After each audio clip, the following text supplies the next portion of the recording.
A continuación tenemos otra mesa de conversación. En esta ocasión nos acompañan las dos expositoras anteriores, Cristina Sánchez y Mara Gordon, también moderado por Corey Hunt de Illegally Healed. Y tenemos además la participación de Denis Landaverde. El doctor Landaverde es jefe del Servicio Médico de Oncología del Hospital México, profesor de Medicina Oncológica en la Universidad de Costa Rica y forma parte del Comité Central de Farmacoterapia de la Caja Costarricense del Seguro Social. Además tenemos también la participación de la doctora Andrea Cartín, quien es médico paliativista en el Hospital México. Primero, ¿cuán precisas son las observaciones de dosis animales y su traducción a seres humanos? Por ejemplo, ¿la dosis de un ratón va a funcionar en un ser humano? Voy a responder, porque está trabajando al nivel inferior en animales, se puede decir, que por supuesto no podemos comparar o traducir dosis en animales a dosis humanas. El metabolismo, por ejemplo, de un roedor y seres humanos es completamente diferente. Entonces, por favor, no vean nuestros trabajos, no solamente los de mi grupo, sino cualquier otro trabajo de investigación, y calculen lo que le estoy dando a un ratón, ver cuánto pesa el ratón y hagan una regla 3, porque no funciona así. Yo lo hice, yo lo traduje y lo traté lo usé para demostrar que no tiene correlación con seres humanos. Es muy importante comprender de que funciona a nivel celular, pero cuando estoy dosificando el organismo, tiene que tomar en cuenta metabolismo, edad y también, y si tenemos 10 personas con la misma edad, los mismos diagnósticos, pueden tener 10 dosis diferentes. Entonces tenemos que tomar en cuenta eso. Y hablando sobre animales, doctor Sánchez, tenemos resultados negativos en animales con altas dosis de THC. ¿Sí se han encontrado en estudios animales? No que yo sepa. Es cierto que tenemos algunos estudios, si se comparan con los efectos antiproliferativos. Hay un par de estudios que muestran efectos de estimulación de proliferación en células cultivadas, usualmente relacionados con el estatus hormonal de la célula, más específica, del receptor hormonal expresado en la célula. Pero la mayoría de los trabajos científicos ahí muestran solamente lo que les mostré yo. ¿Y por qué? Ibas a decir algo, ¿no? Una pregunta para usted, doctora, sobre cáncer de mama, esos son los tumorales de cáncer de mama. Ahora tenemos triple negativo, triple positivo. Podemos diferenciar diferentes tipos de tumores. Entonces, los tumores negativos tienen más angiogénesis, que es un tema muy importante. Y creo que es muy importante saber si el cannabis puede producir algo así en estos tumores. Creo que sí puede. Hay evidencia preclínica que muestra que básicamente que cualquier tipo de cáncer de mama puede beneficiarse de los cannabinoides en HER2 positivo, y en estos modelos es bastante obvio que tenemos una buena respuesta antitumoral, pero hay evidencias de otros grupos, Shaw McAllister y otros, donde trabajan con triple negativas en modelos animales y también tumores positivos para receptores hormonales. Son los que responden menos que los otros, pero sí responden. Quizá no sea el mejor escenario, y el cáncer de seno triple negativo, ahí no hay terapia diana, es muy desafiante. Usualmente quimioterapia estándar, que es muy tóxica, entonces para esta población podría ser muy útil. Usted mencionó cómo o que en Israel iba a haber un juicio para usar el CBD como para el tratamiento de tumores únicos. ¿Usted cree que existe utilidad para el tratamiento de cáncer en humanos en esos casos? Buena pregunta. Estaba esperándola. Hasta ahora no tenemos ningún ensayo prospectivo que demuestre los verdaderos beneficios de los cannabinoides contra la quimioterapia. Si comparamos ambos, no tenemos realmente un estudio que nos demuestre eso, por lo menos de etapa 3.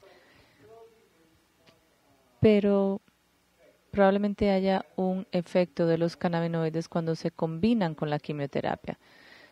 No tenemos esos datos todavía, pero la única información publicada es la que usted estaba mostrando. Es la única información que tenemos, donde se ve que hay un beneficio del uso de cannabinoides en glioblastoma, pero en cáncer de mama, de pulmón, pancreático, cabeza y cuello, no tenemos suficientes datos para respaldar el uso. Creo que no es bueno recomendar usar cannabinoides como la primera línea de tratamiento. Yo prefiero recomendar el estándar en ese caso. ¿Qué es el estándar? Quimioterapia, radiación, cirugía para tratar el cáncer. Eso significa que le podemos dar al paciente la oportunidad de tener una primera respuesta y un beneficio de supervivencia. Yo sé que hace falta estudiar más el uso de la cannabis. Es urgente empezar estudios de fase 3 o condiciones en fase 3 para poder determinar cuál es el verdadero papel del cannabis. Una cosa que sí quiero decir es, no le decimos a nadie que no haga los tratamientos tradicionales occidentales. Primero, eso sería una irresponsabilidad. Y además, probablemente nos haríamos enemigos en la comunidad médica y más bien queremos que ellos participen en la conversación. Lo que decimos es que los cannabinoides ayudan a que la quimioterapia sea más eficaz y al mismo tiempo protegen las células saludables de la persona, evitan que se destruyan.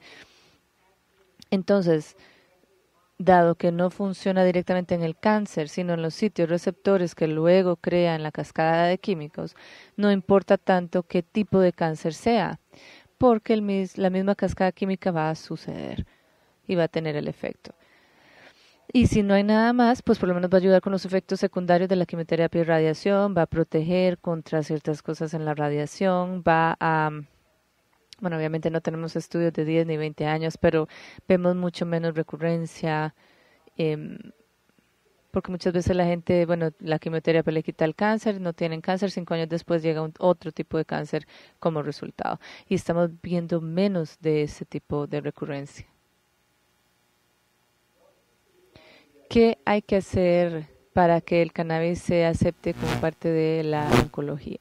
Creo que hay mucho por hacer. Primero, sabemos ya que hay muchos pacientes que lo usan y que les ayuda, pero necesitamos legislación, necesitamos conocer las dosis, dónde comprar, porque yo he visto pacientes que tienen buenos resultados, por lo menos desde la perspectiva del cuidado paliativo, pero hay que hacer más. Mis pacientes no me dicen dónde lo compran, que entonces no sabemos cuáles son los componentes que están mezclando.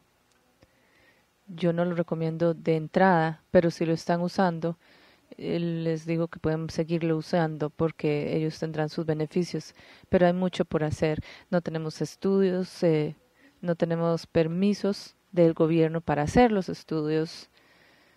Y ese sería primero el punto que deberíamos conseguir. En español se dice me voy a meter en un jardín. Quiere decir que voy a ser políticamente incorrecta.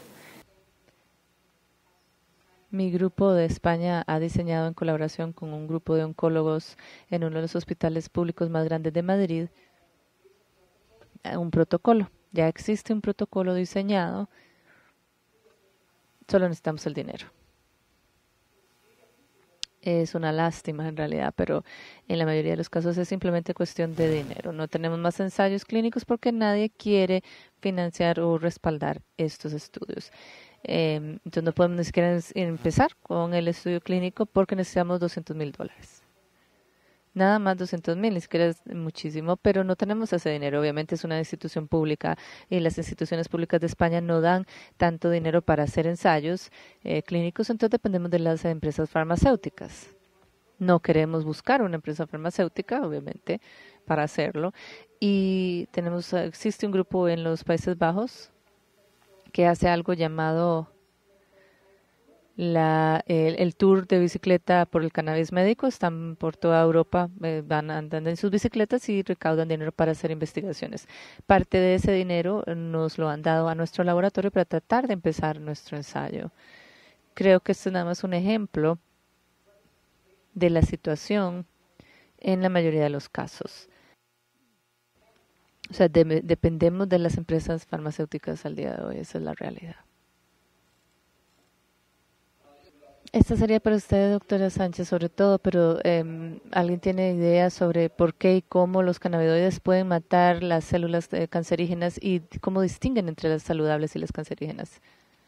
Tenemos algunas ideas, pero no tenemos la respuesta final. Parte del grupo, de hecho, está tratando de encontrar la respuesta. No es la expresión de los receptores cannabinoides, porque digamos las células saludables sí los expresan en la mayoría de los casos, pero con CB2 es un poco distinto porque la expresión en los tejidos saludables se restringe a ciertos casos, pero cuando hay patologías suben los niveles de CB2, pero no es la expresión de los receptores de cannabinoides. Hay algo más y estamos tratando de encontrarlo, no tenemos la respuesta todavía. Yo tengo una pregunta sobre la inmunosupresión que produce el cannabis. Viendo el efecto a largo plazo, ¿podría ser recurrencia de tumor? No. Nunca hemos visto eso. Y de hecho hay también estudios que se han realizado donde ha sido muy obvio que el uso crónico del cannabis no ha llevado a ningún efecto inmunosupresor. Se hicieron incluso estudios en pacientes con SIDA y usuarios crónicos de cannabis y no vieron que empeorara la enfermedad ni nada así. Entonces no esperaría que sucediera.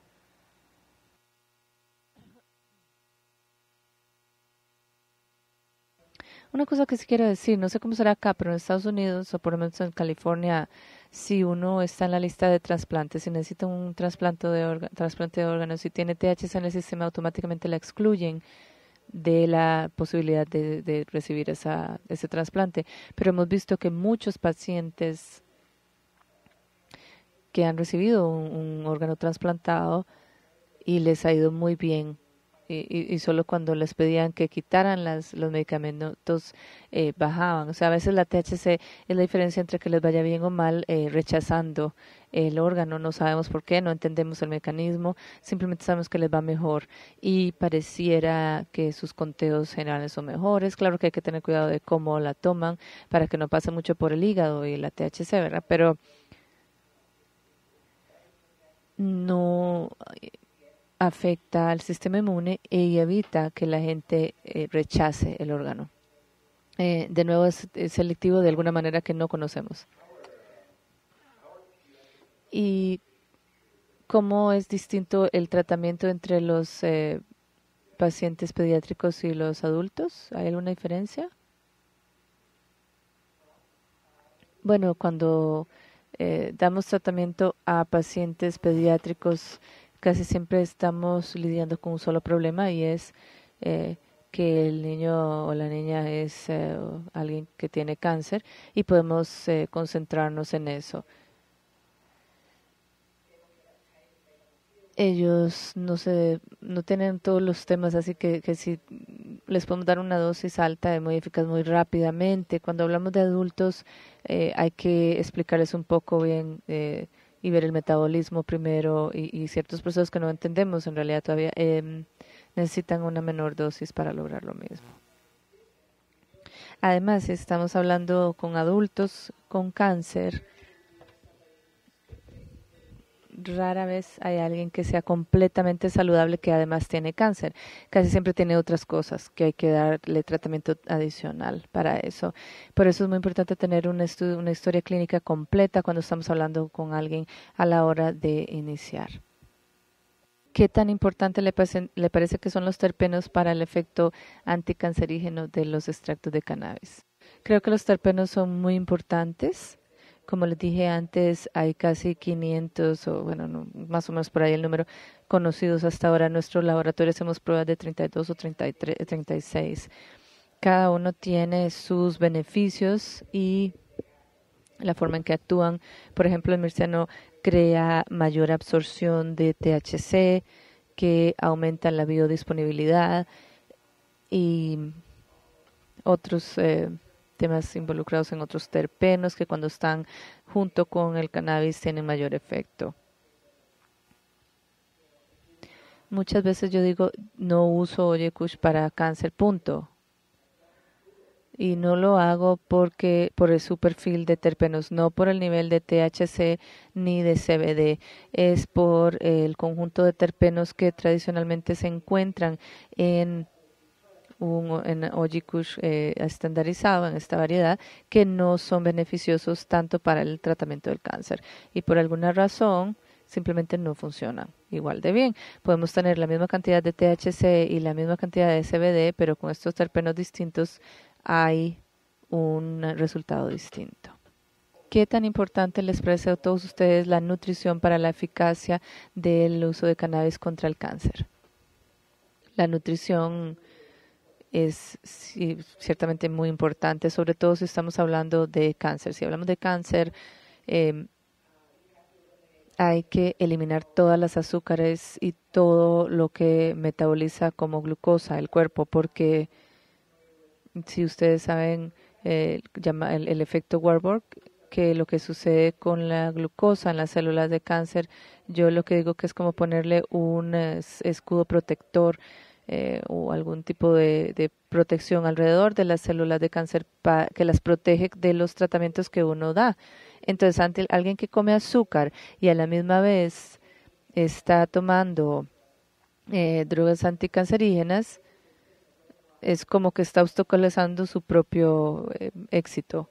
Eso es lo primero. Y lo otro es no tener buena nutrición, o no tener los ácidos grasos necesarios y la cantidad de fibra y crear un ambiente alcalino en el cuerpo, significa que se va a mantener el mismo ambiente que permitió que se desarrollara el cáncer en primer lugar. Si uno no tiene eso de por sí, va a estar siempre tratando de ponerse al día para evitar que, digamos, volvemos a ser saludables, luego volvemos a como estábamos antes, etcétera. Entonces nosotros recomendamos la dieta mediterránea, muchas grasas y bastante sencilla de seguir para la mayoría de gente y siempre con el nivel alcalino suficientemente alto para que las células de cáncer no puedan sobrevivir. En mi experiencia, por lo menos, yo veo que la nutrición es una parte importantísima de los pacientes con cáncer y sus familias. Entonces ayuda mucho y cuando vienen a la consulta y dicen, uy, ahora sí estoy comiendo y a veces no tienen ni siquiera el dinero para usar otras drogas, por lo menos están comiendo.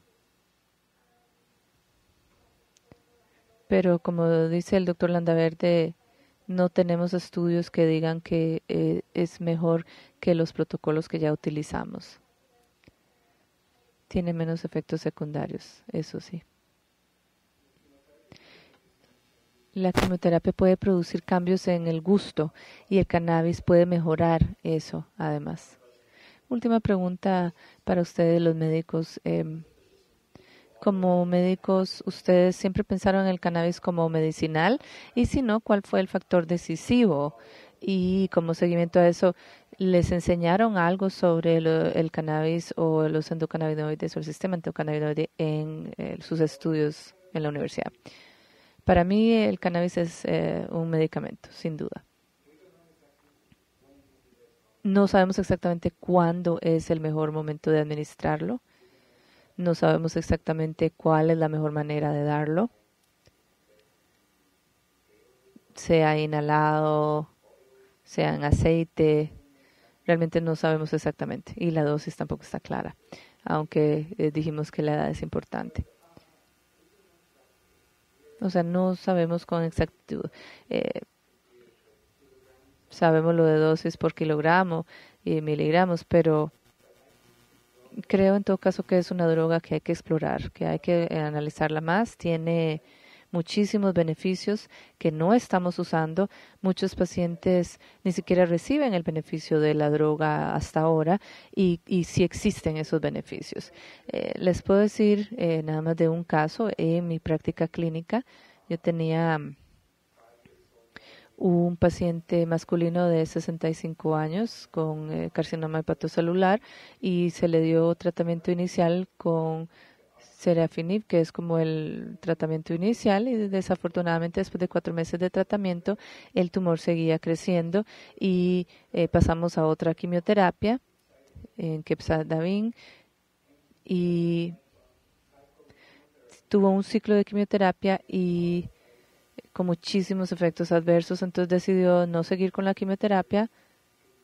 Creo que fue una opción muy buena en el caso de él y decidió empezar con marihuana. Él empezó y después de 6 meses la enfermedad estaba bajo control. Ese es un caso, yo no estoy diciendo que va a funcionar en todos los carcinomas hepatocelulares, pero creo que existe el potencial que en la práctica clínica se puede utilizar. Pero de nuevo, mi primera recomendación fue Sorafenib o el tratamiento estándar. Decidí utilizar eso como tercera opción. ¿Y qué le enseñaron sobre el cannabis en la universidad? No enseñan nada de eso, no nos dijeron nada. Nada. En el programa de cuidado paliativo de posgrado estamos tratando de estudiar más, eso sí. En el de grado no, pero en posgrado, si usted quiere ser especialista, sí estamos tratando de incluir eso porque los pacientes ya lo están usando de por sí. No lo recomendamos así como primera línea de tratamiento, pero sí lo tenemos que conocer, tenemos que saber qué es. No escuché la pregunta, perdón. No, por lo menos en mi práctica clínica es cuando me dicen los pacientes. Creo que es muy importante que uno conozca a sus pacientes, que uno tenga la confianza y que ellos le puedan decir, no estoy usando metadona ni opioides porque no me gustan, estoy usando esta droga. Y es importante saber eso. Nosotros he visto pacientes que no tienen náuseas en quimioterapia, que tienen buen apetito, que se sienten bien. Entonces, por lo menos para mis pacientes de cuidados paliativos, funciona. Pero de nuevo no sé cuál es la dosis, no sé nada de los efectos secundarios, si hay algo cardíaco, etcétera, pero por lo menos tienen calidad de vida.